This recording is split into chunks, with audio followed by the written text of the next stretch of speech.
All right, hey everyone, I'm Rahul. I'm part of platforms engineering at Glean. Today I'm going to present an interesting topic of how we run our entire CI fleet on spot instances while keeping the reliability and availability guarantees of as if we are running on reserved compute. So just a brief step into what CI at Glean looks like. We are a monorepo, as is the case with all Bazel customers. We are Python, Java, Go, and TypeScript primarily. We are a fully GCP shop, and we run most of our CI on GitHub Actions. So Glean has had an interesting story in terms of our growth. We have grown 5x over the last year and a half. Our engineers have more than 5x from 100 to close to 500 as of today. Our builds have also followed a similar trend. We are growing around 8% month on month in both our engineers and builds. But as you can clearly see from the cost graph, the growth in cost has not been linear. It has followed exponential curves. We have tried to battle these day in and day out, but we have had a hard time taming this down. This is our scale of CI. We run around 60 million tests a month, and our P95 runtimes look to be around 42 minutes. So this is a brief aside on what our CI infrastructure used to look like over the last year and a half. Cut to mid of last year, we were half of our current build graph. We were 1/3 of our developer count, and we were running 1/3 of our current build counts as well. This was a vertically scaled runner pool. Pretty large machines, 32 core, 128 gigs. We were a very naive GCS bucket-backed cache, and as a result of all of this, we saw insane queue times, like around 40 minutes. Engineers would just schedule builds and forget about them. Our P95 build and test times were around a couple of hours, and still our cost was growing 18% month on month. Cut to early this year, in January, we were at 50% less actions in terms of number of targets. We were half of our current developer strength, and half in the number of builds as well. We had moved on to a managed instance group on GCP, which used custom auto-scaling signals. We had moved on to Buildbarn remote cache, no remote execution yet. We were seeing cache hit rates of around 85%, pretty sane queue times of around 6 minutes, not that great, but still not 40 minutes. And our P95 times had already dropped to half of where they were.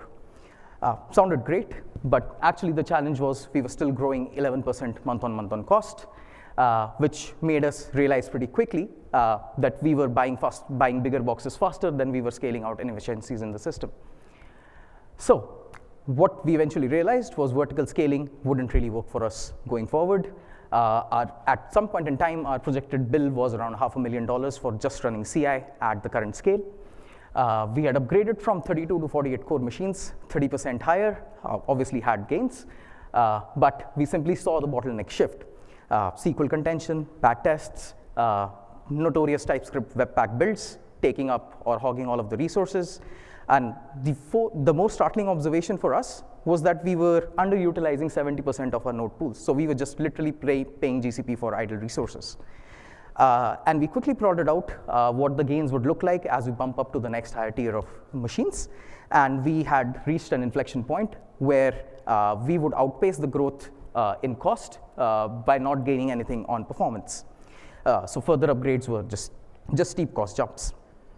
So we did what everyone sane in this room already does. We embraced full remote execution for our graph. It had a phenomenal performance in the first month. We had almost halved our build times. Our queue times became pretty much in the order of seconds, and everything looked great. I think we celebrated too early because the next month we received the bill for GCP. So from April to June of this year, our cost almost 2x'd, tracking build volume but not efficiency. So we were scratching our heads, what's going on? Because at this rate, we were projected to hit $1 million CI spend, which was a tough conversation to have with our CEO. The cause, we were over-eagerly scaling our node pools. And since we were running on on-spot workers, we were paying for reserve compute without actually using them well enough. In addition to this, since we ran on GitHub Actions, we needed to maintain a static runner pool for us to be able to run the Bazel clients, which added an overhead. And on top of that, every Buildbarn pod has to maintain a runner worker configuration, which added a 20% overhead. So our peak monthly spend for the month of May was around $42,000, and with our growth in engineering and build volume headcount, we were projected to hit $1 million. So the question was, how do we solve for this? So we looked at the most obvious cost lever inside of our CI infrastructure, which was compute. And Spot instance has a very great property, which everyone will appreciate. It's 70% cheaper. But that 70% cheaper comes at a cost, which is essentially, it's flaky. You can't guarantee availability. Preemptions do happen. So we have to make CI safe for Spot usage. And that is where we ended up investing most of our efforts over the last 6 months. So these are the 4 levers, which I'll talk about in some more detail around what helped us make CI safe on Spot. So the first one was scaling by intent and not by CPU. Kubernetes usually relies on resource metrics to be able to determine scale up, scale down events, but CI traffic is not really that linear to follow. CI follows developer velocity. At 3 p.m. PST, 100 people will decide to submit a build and go off for the day, and that has CI spikes and surges. So the insight was queue length is the appropriate metric for us to be able to determine when to scale up and scale down. So the solution, our Buildbarn autoscaler now relies on the number of actions queued over the last 4 minutes. 4 minutes is a heuristic which worked for us, may not work for you, but at our scale that performs best. So we would now preemptively scale up CPU as we were growing. And we also leverage platform signals. For example, TypeScript workloads are still notorious for us, so we have to schedule them on larger spec runners. But now we have better signals to ensure we have availability. So the result, smoother scaling, fewer CI bursts, less pages. So the next one was phase scaling without orphaning builds in flight. So this is more related to how we deal with our GitHub runner pool, which is not on Spot as of today. So GCP gives us a 90-second shutdown limit where you can execute shutdown scripts. But 90 seconds, as most of us know, is not enough for a Bazel build to terminate.